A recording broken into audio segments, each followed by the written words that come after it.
Bismillah wassalatu wassalamu ala Rasulullah khatam nabiyyin wa rahmatullahi alameen. Our today's topic is whether Islam is universally applicable or not.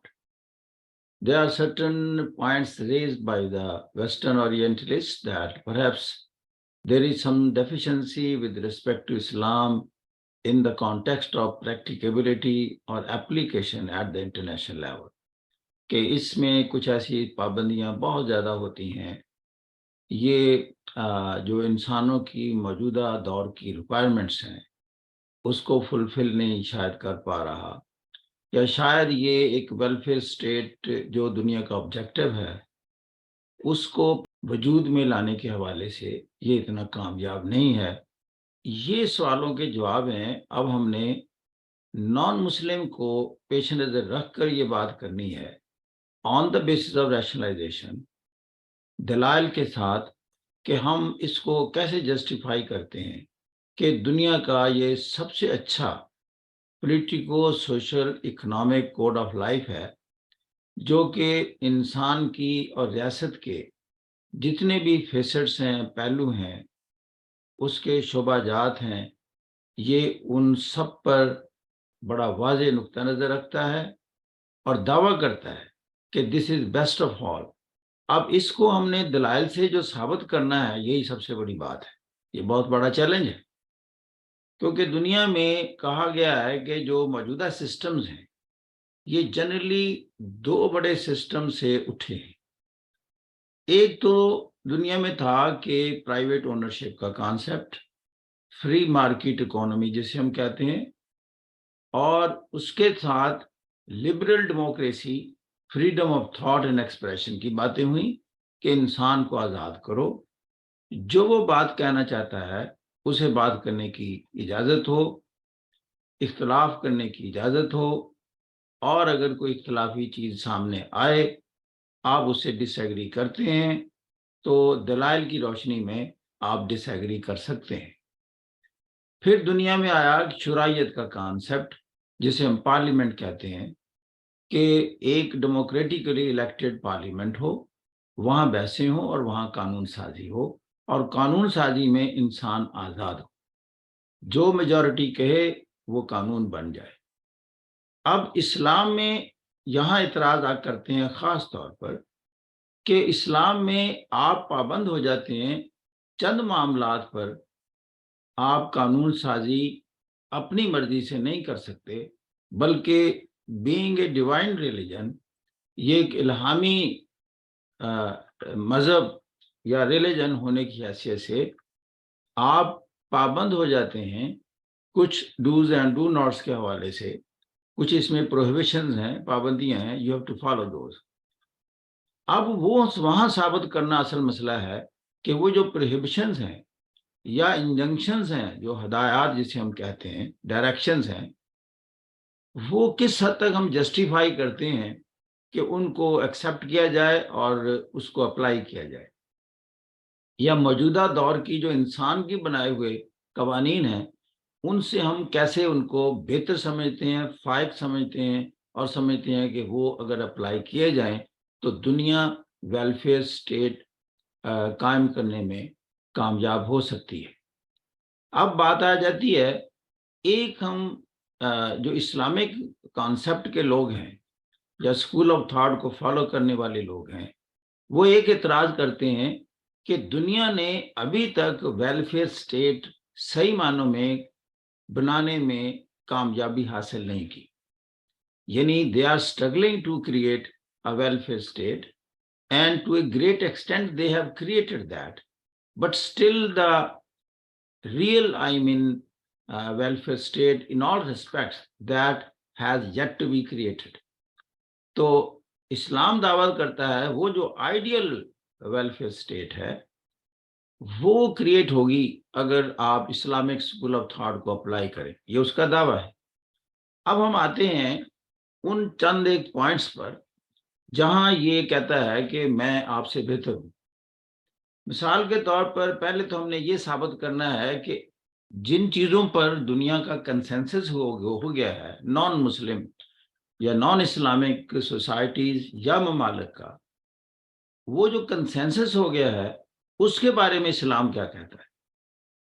مثال کے طور پر ان کا consensus ہوا ہے، start کرنے سے پہلے میں وہ چیز بھی بیان کر دوں جہاں سٹارٹ میں نے کہا تھا دو سسٹم پر بیس کرتی ہیں دنیا کے جو بھی موجودہ پولیٹیکل تھاٹس ہیں، تو میں وہ دوسرا ابھی بیان نہیں کر سکا، وہ بھول گیا۔ دوسرا، ایک تو میں نے بتایا فری مارکیٹ کی بات کی، پرائیویٹ اونرشپ کی بات کی، اور freedom of thought and expression کی بات کی۔ یہ کیپٹلسٹ اسکول آف تھاٹ ہے۔ اس کے مقابل آیا پھر دنیا میں مارکسسٹ اسکول آف تھاٹ۔ اس میں ڈسکریج کیا گیا پرائیویٹ اونرشپ کو کہ اس کی وجہ سے دنیا میں رچ اور پور کا گیپ وائڈن ہوا، اور جو رچ کمیونٹی تھیں یا پاورفل طبقات تھے انہوں نے کمزور طبقات یا پور کمیونٹی کا استحصال کیا، اور اس گیپ کو مزید وسیع کرنے میں وہ ایک سبب بنے۔ تو لہذا انہوں نے خود کو اتنا اچھا اور صحیح سمجھا کہ انہوں نے اپنے خلاف بات کرنے کو بھی گناہ قرار دیا۔ پھر لہذا آپ نے دیکھا مارکسسٹ اسکول آف تھاٹ پر جو پھر پولیٹیکل سیٹ اپس بنے، جیسے سب سے پہلے اس کے تھاٹ پر جو ریاست وجود میں آئی وہ لینن نے وہ وجود میں لایا، سوویت یونین۔ اور لینن نے پھر کیا کیا کہ اپوزیشن کا وجود ختم کر کے رکھ دیا۔ اس نے کہا ہم اتنے صحیح ہیں، ہم اتنے درست ہیں، ہم اپنے اپوننٹ کا وجود ہی برداشت نہیں کرتے۔ اب یہاں پھر آپ دیکھتے ہیں کہ جہاں بھی کمیونزم آیا وہاں اپوزیشن کا کوئی وجود نہیں، یعنی وہ اپنے خلاف بات سننے کی روادار ہی نہیں۔ کیپٹلسٹ نے یا مارکیٹ بیسڈ اکنامک سسٹم نے اس کو کریٹیسائز کیا کہ آپ کے پاس تو فریڈم آف تھاٹ ایکسپریشن ختم ہو گئی، اور دوسری طرف جو کیپٹلزم تھا اس میں رچ اور پور کا گیپ جو تھا وہ وائڈن ہو گیا، اور وہ ابھی تک قابو میں نہیں آ رہا۔ اب دنیا میں جو کیپٹلسٹ اسکول آف تھاٹ ہے اس کا جو پائنر، جو لیڈر ہے، جو دنیا میں سب سے اونچی سطح پر ہے، وہ یونائٹڈ اسٹیٹس آف امریکہ ہے، اور وہ سپر پاور بھی ہے۔ تو وہ بھی ابھی اس میں بھی بہت ساری ڈیفیشنسیز ہیں، صحیح معنوں میں ابھی ویلفیئر اسٹیٹ تک اس نے بھی پہنچنا ہے، اور وہاں یہی جو غریب اور امیر میں فرق ہے وہ اس فرق کو ختم کرنے میں وہ بھی مکمل طور پر کامیاب نہیں ہوا۔ تو یہاں بھی بے شمار آپ کو غریب لوگ، ہوم لیس لوگ ملیں گے۔ اور اسی طریقے سے ایک اور چیز ہوتی ہے معاشرے کو کرائم سے بچانا تاکہ لوگوں کی زندگی سیف اینڈ سیکیور ہو۔ تو سیفٹی اینڈ سیکیورٹی کے حوالے سے بھی کچھ اعتراضات ہیں کہ ابھی ویسٹرن کنٹریز کے بے شمار ممالک ہیں جہاں کرائم موجود ہے، اور they have yet to do a lot of work to put a cross on crime۔ پھر اسی طرح ڈرگ ہے، تو یہ ڈرگ اور کرائم دو چیزیں ہیں جو کہ ویسٹ کا پرابلم ہے۔ پھر لائک وائز ایک اور ہے کہ عورت کو آزادی تو انہوں نے دے دی، لیکن آن دا جاب جو ہے ہراسمنٹ کے کیسز اور اسالٹ کے کیسز وہاں نوٹس میں آتے ہیں، اور قانون وہاں پہنچنے میں ابھی کافی دیر کر دیتا ہے۔ تو یہ چیزیں ہیں، یہ میں ویسٹ کا آپ کو بتا رہا ہوں۔ پھر فائنلی وہ گے میرجز تک چلے گئے، تو وہ کہتے ہیں چونکہ ہم نے ایک فریڈم آف تھاٹ دیا ہوا ہے اور میجورٹی انسانوں کو قانون سازی کا اختیار دے دیا، تو انسانوں کی اکثریت نے جب کہہ دیا کہ گے میرج از گڈ تو ان کو بھی اجازت دے دی۔ اب یہ سارا میں نے آپ کو اسکول آف تھاٹ پیش کیا۔ اب میں آتا ہوں اسلام کی طرف کہ اس کے بھی کچھ 7 پرنسپلز کیا ہیں۔ یہ بیسیکلی 7 اس کے ایسے پرنسپلز ہیں جو یہ دنیا میں پیش کرتا ہے کہ یہ میرے بیسس ہیں، اس کی بیسس پر میں اپنا سوشیو پولیٹیکل اور اکنامک سسٹم جو ہے اس کو ایریکٹ کرتا ہوں۔ وہ فاؤنڈیشن کیا ہے؟ پہلی بات تو یہ خود freedom of thought and expression کا قائل ہے، یہاں کمپیٹیبلٹی ہو گئی۔ یعنی جو ویسٹ کا ماڈل ہے یا دنیا کی سپر پاور ہے، تو جو دنیا کو لیڈ کر رہی ہے، اس کو ہم اگر بینچ مارک کر لیں یا کرائٹیرین سٹون سمجھ لیں کہ کمپیریٹیولی دا بیسٹ پرفارمنگ اگر دنیا کی کوئی اسٹیٹ ہے that is the United States, اس لیے وہ لیڈ کر رہا ہے. اوکے، پہلی تو بات یہ ہے freedom of thought and expression. اسلام کہتا ہے کہ یہ میں بھی گرانٹ کرتا ہوں، میں بھی کہتا ہوں کہ آپ جس بھی دین کے فالوور ہیں، کسی بھی ریلیجن کے فالوور ہیں، کسی بھی اسکول آف تھاٹ کے قائل ہیں، تو آپ پر زبردستی نہیں کی جائے گی. لا اکراہ فی الدین جو یہ لفظ ہیں قرآن کے، اس کو ہم بیس اٹھاتے ہیں، کیونکہ دین کو وہ کہتا ہے اسکول آف تھاٹ، طرز حیات، طرز فکر، جس کی بنیاد پر آپ اپنی زندگی گزارنا چاہتے ہیں، وہ آپ کا دین ہے. تو وہ کہتا ہے دین میں جبر نہیں ہے. گویا کہ مسلمانوں کو کہتا ہے کہ آپ زبردستی کسی کو کنورٹ کرنے کی کوشش نہ کریں، بلکہ کہتا ہے کہ آپ تبلیغ کریں.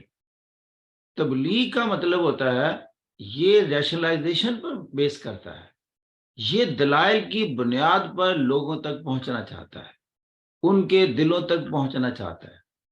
وہ جو قرآن کی میں ہمیشہ آیت پیش کرتا ہوں، جب وہ تبلیغ کے بارے میں کہتا ہے تو اس کی آیت یہ ہے ادعو الی سبیل ربک بالحکمہ والموعظۃ الحسنہ وجادلہم باللتی ہی احسن.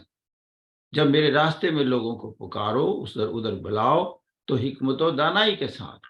اب حکمت و دانائی میں کوشن نہیں ہوتی، زبردستی نہیں ہوتی. حکمت و دانائی میں آپ نے دلائل کا سہارا لینا ہوتا ہے، دوسرے کی بات سننی ہے اور اپنی بات انتہائی اچھے انداز سے پیش کرنی ہے. یہ ہے اسلام کی بنیاد اور اٹھان. اب وہ پھر کہتا ہے کہ اسلامک سسٹم میں آپ کریٹیسائز کر سکتے ہیں. اب دیکھیں یہ چیز کمپیٹیبل ہے with the capitalist school of thought اور دا لبرل ڈیموکریٹک سسٹم. وہ کہتا ہے کہ میں تنقید پسند کرتا ہوں، اور ہمارے مشہور واقعات ہیں جیسے حضرت عمر فاروق مسجد میں بیٹھے ہیں، اب عوام کے سامنے، اب خلیفہ وقت ایک کہیں بڑی کانگریگیشن ہے، عورت وہ سوال کرتی ہے کہ ایک ایک چادر تقسیم ہوئی، تو آپ کا جو لباس نظر آ رہا ہے وہ ایک چادر سے نہیں بنا، وہ 2 چادروں سے بنا لگتا ہے، آپ نے دوسری چادر کہاں سے لے لی؟ تقسیم تو ایک ایک ہوئی. یہ انتہا ہے فریڈم آف ایکسپریشن اور تھاٹ کی، اور یہ انتہا ہے کہ آپ نے اپنے مخالف کے دل سے خوف اتار دیا بادشاہ کا، خلیفہ کا، پرائم منسٹر اور پریزیڈنٹ کا. بنیاد ہے دلیل پر، اور یہ فرض سمجھتا ہے خلیفہ وقت کہ میں اس کی وضاحت کروں. اور وضاحت کی گئی کہ چادر تو ایک ایک ملی ہے، ایک میرے بیٹے کو ملی، ایک مجھے ملی. تو بیٹے نے مجھے دے دی کہ ابا جان آپ کا جو لباس ہے یہ ایک چادر سے نہیں بنے گا. یہ جسٹیفیکیشن دی. اب دیکھیں یہ بنیاد ہے، اس میں ایک مورل جسٹس اور ایک عوام کو اتنی اہمیت دینا، اور عوام کے سامنے خلیفہ وقت کا جو جواب دہی کا کانسیپٹ ہے، یہ ایک ویلفیئر اسٹیٹ کی بنیاد ہے. یہاں پھر ایکسپلائٹیشن ختم ہو جاتی ہے، استحصال ختم ہو جاتا ہے. کمزور طبقات کے جو حقوق کا جو استحصال ہے اس کا تصور ناپید ہو جاتا ہے. تیسری بات یہ ہے کہ دنیا میں کمزور طبقات کا استحصال جائز قرار دیا گیا ہے. یہ ہسٹورک پروفس ہیں اس کے. مثال کیا ہے؟ یہ کلونیل ایرا کیا ہے کہ طاقتور اقوام نے کمزور اقوام پر غلبہ حاصل کر لیا اور ان کا استحصال کیا، ڈیکڈز کے حوالے سے کیا. ہمارا سب کانٹیننٹ بھی اسی استحصال کا شکار ہوا، سارا افریقہ اسی استحصال کا شکار ہوا. یہی یونائٹڈ اسٹیٹ، اس میں افریقی لوگوں کو ہنٹ کر کے لے جایا گیا اور غلامی کی چینز میں بند کیا گیا، فروخت ہوا، انسان سامان کی طرح فروخت ہوا. اب یہ دین کیا کہتا ہے؟ یہ کہتا ہے کہ آپ کی توجہ کے مستحق سارے معاشرے میں جو سب سے زیادہ توجہ کا مستحق طبقہ ہے وہ آپ کا کمزور ترین طبقہ ہے. کیونکہ ریفرنس ہم نے قرآن اور سنہ سے لینا ہے. 2 ریفرنس ہیں اس میں. قرآن کا ریفرنس تو یہ ہے، قرآن کی ایک آیت ہے جس کا مفہوم یہ ہے، اے لوگو تم کو کیا ہو گیا ہے کہ تم ان کمزور عورتوں، بچوں اور ان بوڑھوں کی نصرت کو، مدد کو نہیں پہنچ رہے، جو کمزور پا کر دبا لیے گئے ہیں اور فریاد کنا ہے، اے اللہ تیری نصرت کب پہنچے گی؟ اب بتائیں اللہ کس پیراڈائم میں بات کرتا ہے کہ سارا معاشرہ یہ دیکھے کہ کون کون سے کہاں کہاں کمزور طبقات ہیں جو استحصال کا شکار ہو چکے ہیں، ان کو دبا لیا گیا ہے، اور تم سب ان کی نصرت کو پہنچو، یہ خالق کائنات کہہ رہا ہے۔ اور پھر آ جائیں سننا، حضور صلی اللہ علیہ وسلم کا ارشاد ہے کہ آپ کی دشمنوں سے جنگ ہے، لیکن اگر دشمن کے یہ 3 طبقات آپ کے سامنے آ جائیں، نہتے، عورتیں، بچے اور ان کے بوڑھے، اب یہ تینوں کیا ہوتے ہیں؟ یہ تینوں کمزور طبقات سے ہیں۔ عورت بھی لائبلٹی لیے پھر رہی ہے، ممکن ہے وہ پریگننٹ ہو، ممکن ہے ایک انفینٹ کو پال رہی ہو، معصوم بچے کو، اور بوڑھا والد موجود ہے۔ اب یہ لوگ آپ سے جنگ نہیں کر رہے، تعلق دشمنوں سے ہے، انہی کے یہ افراد ہیں۔ جب آپ کے سامنے آئیں تو آپ کے حصار میں آ جائیں اور محفوظ ہو جائیں، آپ ان کے مقابل تلوار نہیں اٹھائیں گے۔ اب اسلام نے کانسیپٹ کیا دیا؟ کانسیپٹ یہ دیا کہ جنگ اس سے جائز ہے جو آپ کے ساتھ جنگ کرنے کے لیے تیار ہو۔ یہ بہادری کی ایک بہت بڑی عمدہ مثال ہوتی ہے کہ آپ کمزور پر ہاتھ ڈالنا کوئی بہادری نہیں ہے، بہادری یہ ہے جو آپ کو چیلنج کرے۔ اب یہ تینوں آپ کو چیلنج نہیں کر رہے، یہ تو ڈرتے پھر رہے ہیں، سہمے پھر رہے ہیں، جان بچا رہے ہیں، آپ ہی سے خوفزدہ ہیں۔ آپ انہیں کہیں کہ آپ ہم سے خوفزدہ ہونے کی ضرورت نہیں ہے، ہم صرف اس سے لڑتے ہیں جو ہم سے لڑنا چاہتا ہے۔ پھر یہ 2 جگہ قتل جائز قرار دیتا ہے، ایک وہ جس نے قتل کیا ہوا ہے۔ اب اس کا میں نیچرل جسٹس کے پوائنٹ پر آنے لگا ہوں۔ اللہ کہتا ہے انصاف کا تقاضا یہ ہے اس شخص کو قتل کیا جائے جس نے جتنی ضرب لگائی ہے اتنی ہی ضرب اس پر لگائی جائے، دس از نیچرل جسٹس۔ اور دوسری بات یہ کی کہ اگر کوئی اس کا بھائی اس پر مہربانی کرنا چاہے وہ کر سکتا ہے۔ اب اختیار، یعنی اللہ کا میرا قانون تو قصاص ہے کہ جس نے جو کیا ویسا ہی اس کے ساتھ کیا جائے، اس میں انجسٹس کا تو معاملہ کوئی نہ ہوا۔ عجیب بڑی ہارش پنشمنٹ ہے، ایک قتل ہوا، آپ نے دوسرا قتل کر دیے۔ ہم نے دوسرا قتل اس طرح نہیں کیا، ہم نے تو اللہ نے کہا قصاص میں زندگی ہے، ہم نے آئندہ قتل ہونے سے روکا ہے معاشرے کو۔ یہ جو قتل بڑھتے جا رہے ہیں اس پر بریک لگائی ہے کہ تاکہ جب کوئی کسی کو مرڈر کر رہا ہو وہ یہ سمجھے کہ میں اپنے آپ کو مرڈر کر رہا ہوں، الٹیمیٹلی مجھے بھی ایسے، میرے ساتھ بھی یہی سلوک ہوگا۔ یہی انداز انصاف کا ہوتا ہے۔ جہاں یہ ایلیویٹ ہوتا ہے ویسٹ سے، وہ یہ کہ اس نے کہا کہ اگر اس پر کوئی رعایت کرنے کا حق ہے تو اس کے وارثین کو ہے جو اس مرڈر سے متاثر ہوئے ہیں۔ دیکھیں انصاف کی یہ ذرا سیڑھیاں دیکھیں، وارثین چاہیں تو کچھ پیسے لے کر جسے وہ دیت کہتا ہے چھوڑ سکتا ہے، کیونکہ جو شخص مرڈر ہوا ہے ممکن ہے وہ کفیل ہو اس گھر کا نظام چل رہا ہو، اس کے قاتل کو مار دینے سے نظام تو بہتر نہیں ہو جائے گا، جو سورس آف انکم تو واپس نہیں آئے گا۔ تو لہذا دیکھیں اللہ تعالیٰ کے انداز کہاں تک جاتے ہیں۔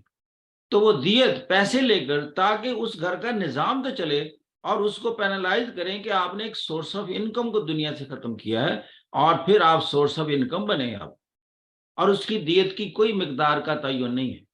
وارثین جتنا چاہیں، ہاں اگر وہ نہیں دیتے تو پھر انہیں کہیں آپ کو بھی قتل ہونا پڑے گا۔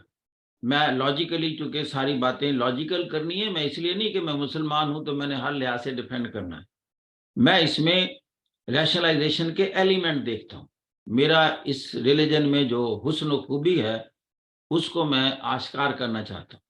پھر اس نے کہا اس کے بعد اگر یکسر معاف کرنا، نہ دیت لینی نہ قتل کرنا ہے مرڈرر کا، تو وہ بھی اختیار وارثین کو ہے، وارثین چاہیں تو یکسر معاف کر دیں۔ اب بتائیں انصاف کے تقاضوں کو ملحوظ خاطر رکھا گیا ہے کہ نہیں؟ ویسٹ نے کیا کیا؟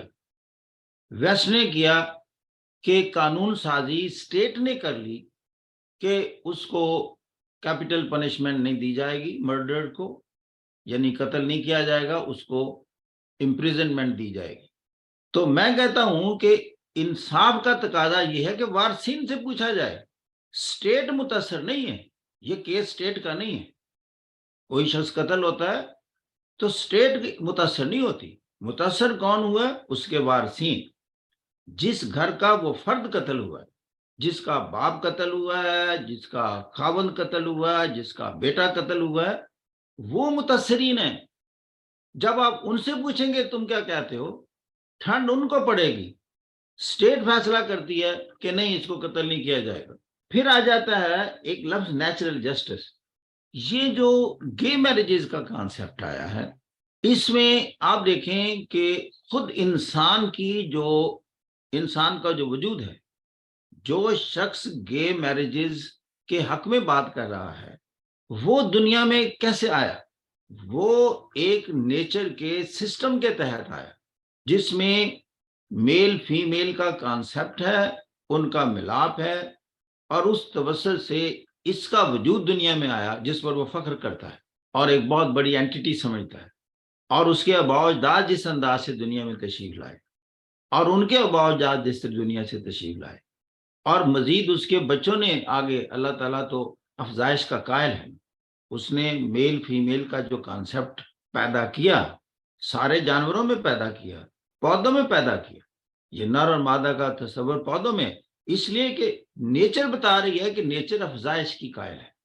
اب اگر آپ کہیں کہ فیمیل کا فیمیل کے ساتھ بندھن کر دیا جائے، میل کا میل کے ساتھ بندھن کر دیا جائے، تو قدرت کے یہ جو افزائش کا نظام ہے، آپ نے اس پر کراس لگا دیا، گویا کہ آپ نے اپنے وجود کو ہی تباہ کر ڈالا۔ آپ نے یہ سگنیچر کر دیے کہ میں اپنی نسل کشی کا خود انتظام کر رہا ہوں۔ یہ ہے اسلام کے اپنے انداز، اور وہ کہتا ہے کہ تم اپنے اگر وجود پر فخر کر رہے ہو تو اس سسٹم پر فخر کیوں نہیں کرتے جس کے تحت تمہارا وجود دنیا میں آیا ہے۔ پھر آ جاتا ہے ہیومینٹی۔ میں بتاؤں، اگر آپ کہیں سے بھی پوچھیں ویسٹ سے کہ ویلفیئر اسٹیٹ کا کانسیپٹ کیا ہے، وہ کہتے ہیں جی ویلفیئر اسٹیٹ کی بنیاد اس بات پر ہے کہ یہاں وہ جو ویکر سیگمنٹ، جو معاشی دوڑ میں پیچھے رہ گئے، یا معاشرے کے طاقتور طبقات کے سامنے خود کا حفاظت نہیں کر پا رہے، تو اسٹیٹ ان کی حفاظت کرے، ان کے کھانے پینے کا انتظام کرے۔ قرآن اس آیت سے بھرا ہوا ہے، وَأَقِیمُوا الصَّلَاةَ وَآتُوا الزَّکَاةَ۔ یہ دو اس کے بنیاد ہیں، جہاں وہ کہتا ہے کہ وہ لوگ جو معاش کی دوڑ میں پیچھے رہ گئے اور ان کے لیے جسم اور روح کا رشتہ قائم رکھنا مشکل ہے، وہاں سارے مسلمانوں کو کہتا ہے آپ کو جو میں نے دیا اس میں سے اس نے پہلے تو فرض کر دیا مینڈیٹوری، جسے ہم کہتے ہیں کہ 2.5% آپ نے ان لوگوں کو دینا ہے۔ پھر اس کو یہ بھی پتا تھا کہ ممکن ہے 2.5% انسفیشینٹ ہو۔ اس نے کہا دیکھیں، ایک بات ہے جس سے گلوب کا کوئی بھی شخص انکار نہیں کر سکتا کہ ہر شخص نے موت کے منہ میں جانا ہے، اور وہ کہتا ہے جب تم موت کے منہ میں جاؤ گے تو وہیں پہنچ جاؤ گے جہاں سے آئے تھے۔ جیسے ہمیں یہ نہیں معلوم کہ ہمارا وجود دنیا میں کیسے آ گیا، ہمیں تو ایسے لگتا ہے جیسے ہم ہمیشہ سے ہی ہیں۔ کہتا ہے آپ ہیں ہمیشہ سے، لیکن آپ پہلے ایسی جگہ تھے جہاں اب آپ کا ذہن وہاں نہیں پہنچ سکتا، وہیں آپ نے چلے جانا ہے، وہ ہے میری ذات، مجھ سے آپ آئے تھے، میرے پاس ہی آ جاؤ گے، اور پھر میں آپ کے تمام اعمال کا حساب کروں گا۔ اور پھر یہاں میں نے ایک انتظام کیا ہوا ہے، جو میرا کہنا مانتے تھے ان کی میں آئندہ آنے والی زندگی، اربوں کروڑوں سالوں سے بھی لمبی زندگی، نہ ختم کرنے والی زندگی، بہترین زندگی سے نوازوں گا۔ کن کو نوازوں گا؟ جو یہ مفلوق الحال قوم، یہ لوگ کمزور، معاش کی دوڑ میں پیچھے رہنے والے، ان کو 2.5% سے بھی زیادہ بڑھ چڑھ کر ان کے کام آئے، اور اتنا ریشنلائزیشن پر بنیاد رکھتا ہے۔ میں کہتا ہوں انتہا ہے۔ ایک آدمی پوچھ سکتا ہے نان مسلم یا ایتھیسٹ کہ جی اللہ کیوں پیسے مانگتا ہے ہم سے؟ میں نے تو اپنے قوا کو استعمال کر کے یہ پیسے کمائے ہیں، میری ذہنی صلاحیتیں تھیں، یہ بندہ ذہنی طور پر معوق تھا، نہیں کما سکا، اس نے محنت نہیں کی, کسی وجہ سے حادثے کا شکار ہو گیا, نہیں کر سکا, میں نے کمایا ہوا ہے, بلکہ وہ یہ کہتا ہے کہ میں طاقتور ہوں اور معاشرے کی ریت ہے کہ کمزور کو دبا لے اور اس کا استحصال کرے, اس کا مال بھی لوٹ کے لے جائے. تو میں نے اگر لوٹا بھی ہے, وہ اس لیے لوٹا ہے کہ سارے لوٹ رہے ہیں, یہ بھی جسٹیفیکیشن ہے لوگوں کی. اب اللہ کہتا ہے کہ میں نے جو آپ سے مانگ رہا ہوں, میں 2.5% مانگ رہا ہوں, اور کہتا ہوں اگر مجھے مزید آپ نے خوش کرنا ہے تو 2.5% سے زیادہ خرچ کرو میرے راستے میں. اسے وہ لفظ دیتا ہے انفاق فی سبیل اللہ, آپ کی مخروی زندگی اچھی کر دوں گا. اصل میں وہ کہہ رہا ہے میں دنیاوی زندگی بھی آپ کی اچھی کر دوں گا. دنیاوی زندگی کیسے اچھی کرتا ہے؟ وہ اس لیے کرتا ہے کہ جب میں آپ کو کہہ رہا ہوں کہ آپ ڈھونڈیں ان لوگوں کو جو معاش کی دوڑ میں پیچھے رہ گئے ہیں, تو گویا کہ میں ایک چیز رواج میں لانا چاہتا ہوں کہ کبھی آپ زندگی میں مستقبل میں آپ کسی حادثے کا شکار ہو جائیں, آپ کا کاروبار ٹھپ ہو جائے, آپ اسی طرح معاشی طور پر کمزور ہو جائیں اور ہاتھ پلانے تک کی نوبت پر آ جائیں, تو اس وقت یہی میں ہدایت دوسروں کو کر رہا ہوں گا کہ ڈھونڈو ایسے لوگوں کو جو معاش کی دوڑ میں پیچھے رہ گئے یا حادثات کا شکار ہونے کے بعد ان کے لیے جسم اور روح کا رشتہ قائم رکھنا مشکل ہو گیا ہے, آپ کی مدد کو آئیں گے. دس از مائی سسٹم. اور باقی اگر اس کی کرم نوازی سے آپ ایسے حادثات کا شکار نہیں ہوتے تو پھر میرے پاس بہت بڑے سلپ آئیں گے. اب بات میں اصل کر رہا تھا وہ کیوں لیتا ہے, آپ سے پیسے کیوں لیتا ہے؟ وہ کہتا ہے کہ میں حصے دار ہوں بزنس میں. آپ نے دیکھا جہاں پارٹنرشپ ہو 2 3 4 افراد کی یا ایک کمپنی ہو, اس میں حصے داری ہوتی ہے, پروفٹ تقسیم ہوتا ہے according to the effort put ان. وہ کہتا ہے میں اس میں حصے دار ہوں. کیسے؟ کہ دیکھیں جو آپ کہہ رہے ہیں میں نے کمایا ہے, کہتے ہیں اس میں آپ نے جن آنکھوں سے کام لیا اس کو بینائی میں نے عطا کی, ورنہ میں دنیا میں پیدائشی نابینا بھی پیدا کر دیتا ہوں, آپ کو نہیں کیا. میں کسی کو پولیو کو شکار دے کر ٹانگوں سے محروم کر دیتا ہوں, یا کسی حادثے کا شکار کر کے ٹانگوں سے محروم کر دیتا ہوں. آپ اس تگ و دو میں جتنا بھی چلے ہیں ان ٹانگوں سے, ان میں یہ صلاحیت چلنے کی میری عطا کرتا ہے. جس ذہن سے آپ نے کام لیا, مسائل کا حل نکالا, آپ میں کریٹیوٹی آئی, اس کے نیورونز کو اس قابل بنانے والا میں ہوں, ورنہ میں ایسے نیورونز بھی بنائے ہیں جو کہ کام ہی نہیں کرتے اور دنیا انہیں مینٹلی ریٹارڈڈ کہتی ہے, وہ آرام سے بیٹھے ہیں. They are being looked after by other people. اتنی آکسیجن آپ نے کنزیوم کی ہے, this was created by me, جس کے بغیر آپ چند منٹ کے بعد دنیا سے رخصت ہو جاتے ہیں. This oxygen was created by me, and the amount of water you consumed that was created by me. بے شمار وہ چیزیں گنوا سکتا ہے. یہ ساری چیزیں جو آپ نے استعمال کی میری, میں اس کا حصہ کیا لیتا ہوں آپ سے, میں 2.5% لیتا ہوں. پھر جہاں وہ ایلیویٹ ہوتا ہے ایک پوائنٹ پر, میں تو کھاتا نہیں ہوں, میں تو غنی ہوں, میں محتاج ہی نہیں ہوں, مجھ تک تو نہیں پہنچتا. کہتا ہے یہ ادھر دے دو جو اس دوڑ میں پیچھے رہ گئے ہیں.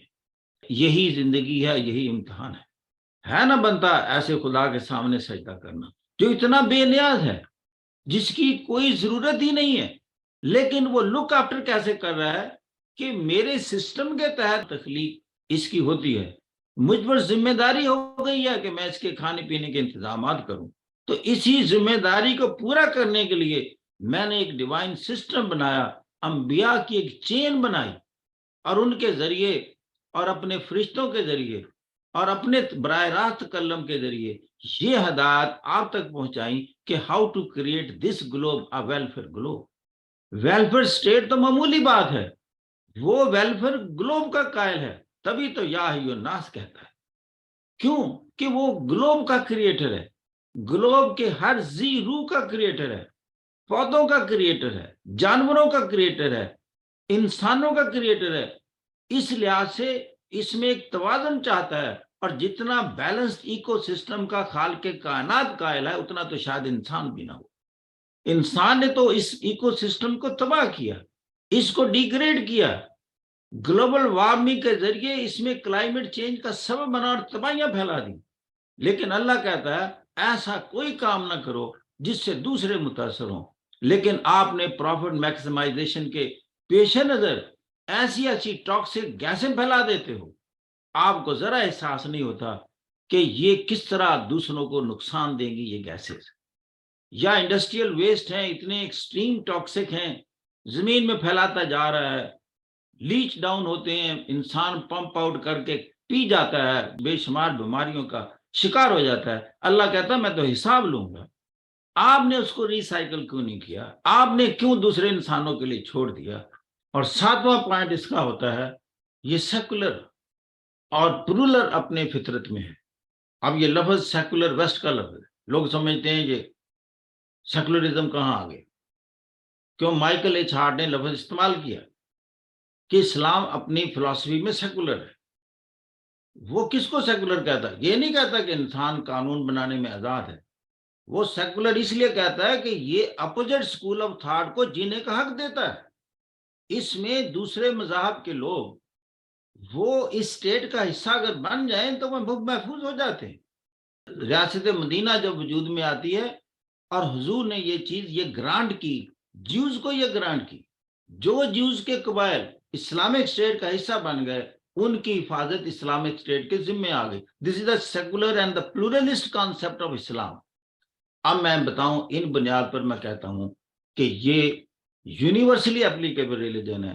اور جتنی میں نے باتیں کی، آپ یونائٹڈ نیشنز کے جو ہیومن رائٹس ہیں آپ دیکھ لیں، یہ سارے کے سارے ان سے منطبق ہوتے ہیں. On the basis of these I say that Islam is universally applicable religion and this is the only religion which makes it possible to create a welfare state in real terms on the globe.